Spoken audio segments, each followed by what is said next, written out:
জনগণের 70% জনগণের যে আকাঙ্ক্ষা, যে চাহিদা, যে দাবি, যা দেশকে পরিবর্তন করবে, নতুনভাবে দেশ এগিয়ে যাবে, সেই আকাঙ্ক্ষা যদি আপনারা পূরণ করতে না পারেন, স্বাভাবিকভাবে দেশে রাজনীতি হিসেবে থাকবে না, রাজনৈতিক সৃষ্টি হবে।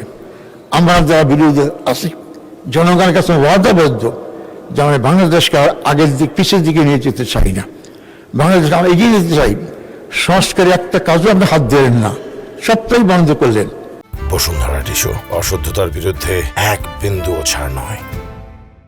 আপনার সুপ্রিম কোর্টে স্বাধীন বিচার থেকেও কিছু করতে পারলেন না, আইন বিচার লাইন নিজের হাতে রাখার চেষ্টা করলেন, পুলিশ কমিশনকে মারলেন না আপনারা, আর অনেক কমিশন হয়েছে, একটা বাস্তবায়ন করা হয়নি। আশ্বাস দিচ্ছেন, তা আশ্বাসে মানুষ কতটুকু বিশ্বাস করবে? 4 মাসের পর তো সে আশ্বাসে আমরা এখনো সন্তুষ্ট হতে পারলাম না। তা আমি মাননীয় স্পিকার, আমরা অনুরোধ করতে চাই, আপনারা যে বিষয়টা সংসদের মধ্যে ফয়সালা হওয়া উচিত সেই বিষয়টা সংসদের বাইরে নিয়ে যাবেন না। দেশের জন্য, আপনার জন্য, কারোর জন্য ভালো হবে না। আমাদের নেতা তার ব্যাপারে বলা হয়েছে বিপ্লবের ডাক দিয়েছেন। আমাকে এখানে অনেক সদস্য বলেছেন উনি কৃষি বিপ্লবের ডাক দিয়েছেন। বিপ্লবের ডাক দিতে হবে না, যে সত্যি সে চেতনা যদি ধারণ করেন আর বাস্তবায়ন না করেন, জনগণই বিপ্লব করবে। 17 বছর রাজনীতির দলগুলো আমি সুশিক্ষাকে সরাইতে পারি নাই, কিন্তু বিশ্ববিদ্যালয়, কলেজ, স্কুল ছাত্ররাই যখন রাজপথে নেমে আসছে, আমরা তখন সাহস করে এগিয়ে গিয়ে এই শক্তিকে জোয়ার শক্তিকে আরো সংহত করে আমরা তাদের প্রথম সমর্থ হয়েছি। তাই আপনারা যতই চেষ্টা করেন জোর করে ক্ষমতা থাকা যায় না। আপনারা জনগণের পালসটা বোঝেন, জনগণের কি চায়। তাই আমি মাননীয় স্পিকার আপনাদের মাধ্যমে আপনাদের বলতে চাই যে আপনারা অবিলম্বে জুলাই সনদ বাস্তবায়ন করেন, গণভোটের রায়কে আপনারা বাস্তবায়ন করার চেষ্টা করেন। মাননীয় স্পিকার, সময় আমার দিকে এগিয়ে শেষ দিকে হচ্ছে, এলাকায় বলতে পারবো না। আপনারা জামাতকে নিষিদ্ধ কথা বলেছেন, আমি শুধু একটা কথা বলতে চাই, নিষিদ্ধের মাধ্যমে ধরলে আমরা নিষিদ্ধ হয়ে গেলাম, এই শূন্যস্থান পূরণ করবে কে? আপনারা কি একাই দেশ চালাবেন? আপনারা কি একদলীয় শাসন কায়েম করবেন? যে না করেন এটা কে পূরণ করবে?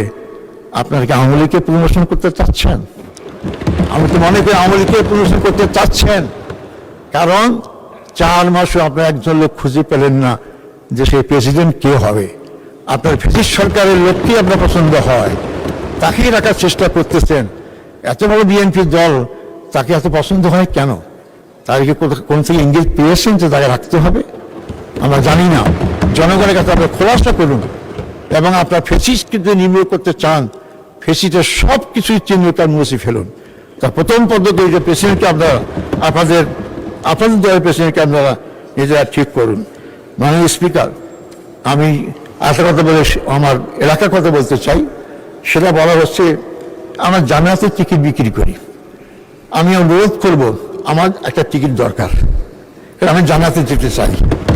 টিকিটের রংটা কীরকম? কারণ সবটা টিকিট তো লাগবে। আমি যদি খেলাধুলার মাঠে দেখতে যাই, আমার টিকিট দেখাইতে হয়। প্লেনে যেতে হলে টিকিট দেখাইতে হয়, ট্রেনে চড়তে টিকিট দেখাইতে হবে। আমাকে টিকিট দেখান জামাত বিক্রি করছে, সে টিকিট দেখলে বলবো টিকিটও বিক্রি করেছে। কেন কথা বলেন? হ্যাঁ, আমরা টিকিট বিক্রি করি, আমাদেরটা না। আমাদের টিকিটটা কি? আল্লাহ বলেছেন টিকিটটা কি, যে বলছেন কি, নামাজ পড়ো জান্নাত যাওয়া, রোজা করো জান্নাত যাওয়া। এই নামাজ রোজাটাই টিকিট, এটা আল্লাহ দিয়েছেন। সেই কথাগুলো আমরা মানুষকে বলি, ওদের টিকিট আমরা বিক্রি করি না। মানুষ তো বলা শুরু করেছে যে জানাতে টিকিট বিক্রি করে, তো জাহান্নামের টিকিট বিক্রি করে কে? আমরা তো জানি না। জান্নাত আর জাহান্নাম দুইটাই তো আছে, তো জাহান্নামের টিকিট বিক্রি করে কে? এই জন্য অবান্তর কথাগুলো বলে আপনারা মানুষকে বিভ্রান্ত করবেন না। 17 বছর জামাতের বিরুদ্ধে যত অপরাধ চালানো হয়েছে, জামাত 2টা সিট থেকে 48 সিটে আসছে। আমাদের জনগণকে দূরে ফেলা যায়নি। তা এই সমস্ত কথা বলে জনগণকে দূরে ফেলতে পারবেন না।